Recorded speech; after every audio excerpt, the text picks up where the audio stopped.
So this is the second video on four-species counterpoint, and I'm going to talk about the origin, derivation of the various suspensions. Let's start with this. I'm going to begin with a series of parallel thirds. You know how we need parallel thirds, and we use parallel thirds a lot in species counterpoint. 3, 3, 3, 3. We're used to this sound.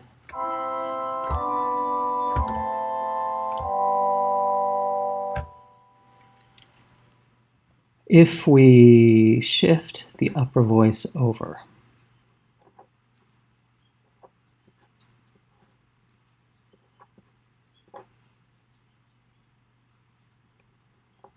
like so,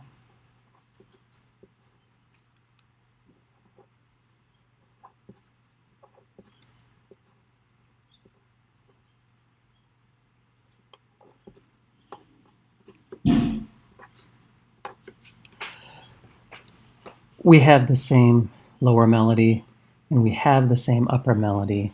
It's just shifted over a half measure, which creates some interesting intervallic properties. So let's look at what we have. We have a 3, which ties over becoming a 4.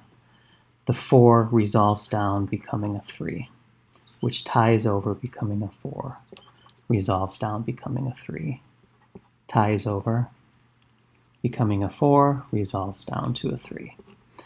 So this is called a chain of 4-3 suspensions, and this comes about when you take parallel thirds and you shift the upper voice over. These are great examples of dissonant suspensions because we have the consonant preparation, which is tied across the bar line becoming dissonant, and then it steps down becoming consonant, and then dissonant, consonant. And usually you show the resolution of the dissonance to the consonants with a dash. And we do that down here. So this is one of our main suspensions we're going to use, the 4-3. Now let's look at parallel 6. C, B, A, G. So if I start out with 6, like this looks familiar. Here are the parallel 6.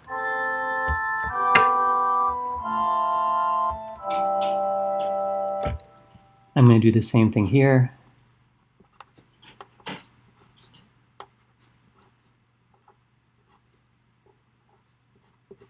Replicate the lower line, shift the upper line.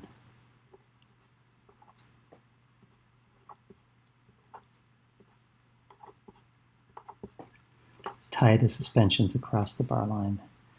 And what that does for us is it gives us a 6, tying over becoming a 7th, which resolves down to a 6, ties over to become a 7th, resolves down becoming a 6th, etc. This is called a 7-6 chain of suspensions, or a chain of 7-6 suspensions. So far we have the 4-3 suspension, which is displaced parallel thirds, and the 7-6 suspension, which is displaced parallel 6. Let me play the 7ths for you. Here's just the parallel 6 first.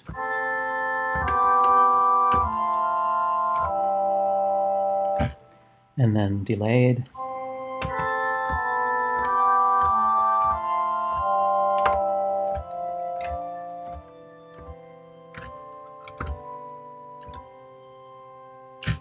Can go on for a very long time. So this is an interesting effect because the dissonance is on the downbeat, and what that does is it gives the music some forward motion.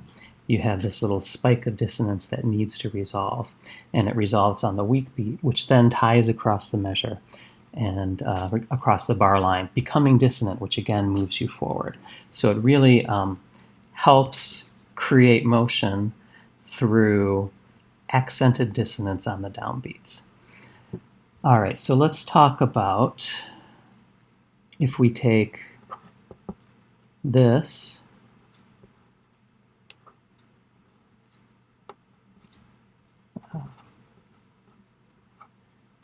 parallel thirds again.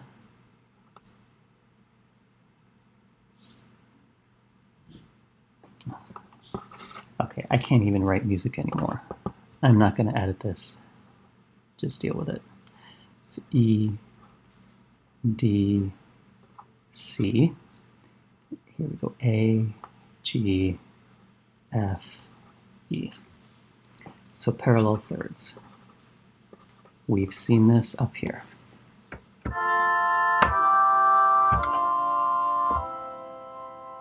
This time, rather than delaying the upper voice, I'm going to shift the lower voice.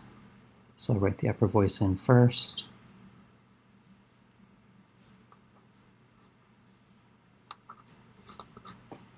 And now I'm going to take this F, E, D, C and do it on the half measure.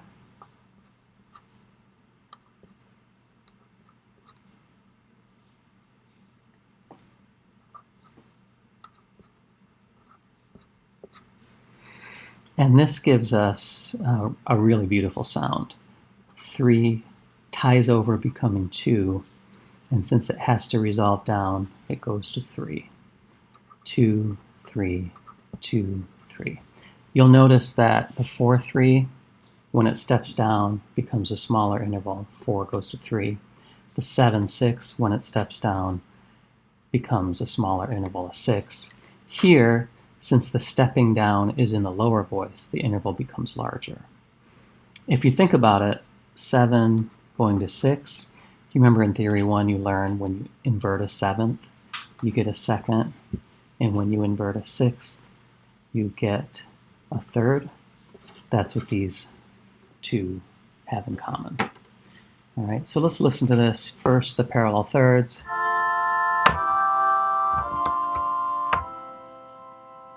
And then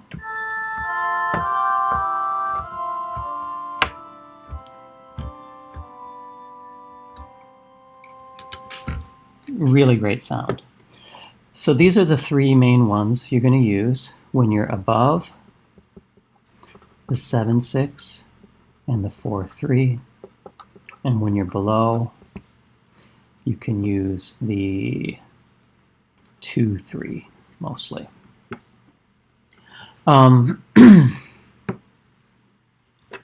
It is possible, as we saw in the previous one, to have a consonant on the downbeat. See how this note ties over and becomes a consonant?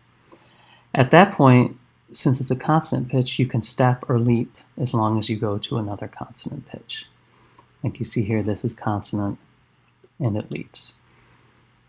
Anytime you tie across the bar line to a consonant pitch, that's a good opportunity to break out of the chain and introduce a leap to set up the next section. All right. So that's basically it. I have posted on the website 4 species guidelines. Take the time to read these. They're very, very important.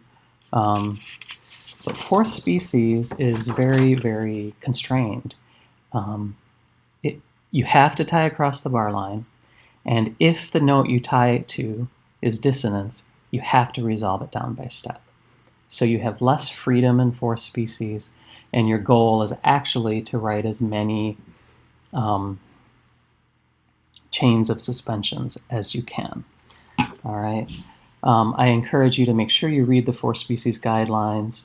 And here this talks above 7-6 and 4-3 suspensions. Counterpoint below, 2-3 suspensions. Below, don't use a 4-5 suspension, okay? Because that might be parallel fifths. And if you have a 7 below, don't go 7-8, okay? Because if you think about that, that's a displacement of octaves.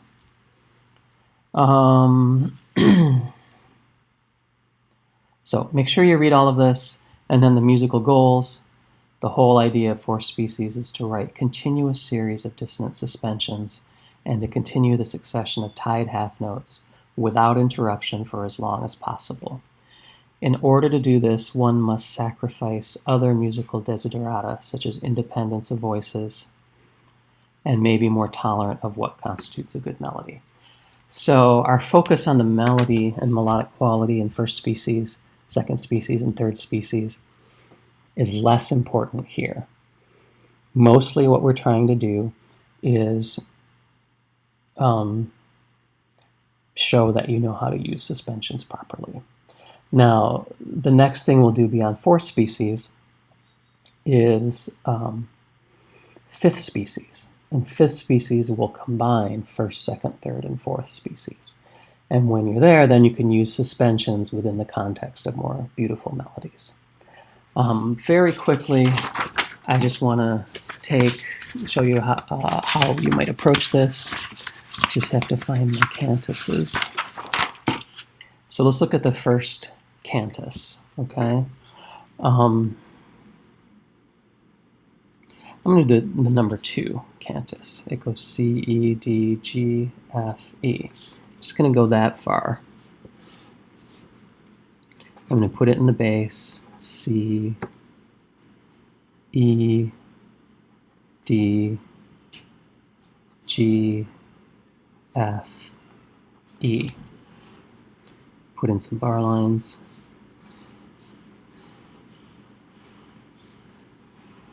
So something you may want to look at is whenever you have descending stepwise motion, that's a good chance to do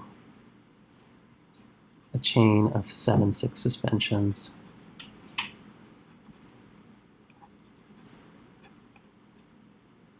Or a chain of 4/3 suspensions. So here,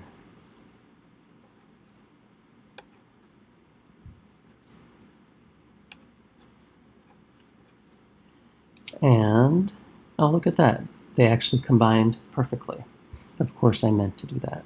So you see here, I came in on the third, tied it across the bar line, giving me a 4/3 suspension, which then ties across the bar line, giving me 7/6, and then we have 7/6, 7/6. So all I did was I looked for spots in the melody where there was descending stepwise motion, and those are the spots that work the best for chains of suspensions, since suspensions have to resolve down. So just to play this example for you, it's not a full one, I know, but as first species first.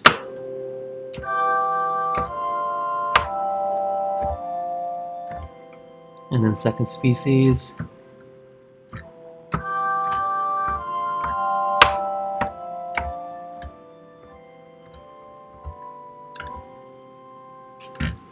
Okay. Now I just ended this.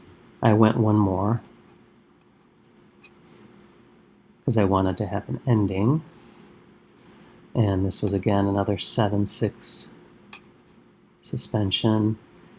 And that's a B. And then on the very last measure, we resolve on tonic. I'm going to redraw that because it's too high. So you're generally almost always going to end with a 7 going to a 6, 7/6 suspension in the penultimate measure, because that will give you the clausula for MUS across the bar line. All right, so those are videos introducing four species. I'm going to post an assignment for you to do one as a trial. Send it to me. I'm going to record a video critique of it, and then I'll give you a bigger assignment for the rest of the week. Also this week, we're going to be introducing melodic analysis with sort of a Schenkerian perspective. So that's all for now.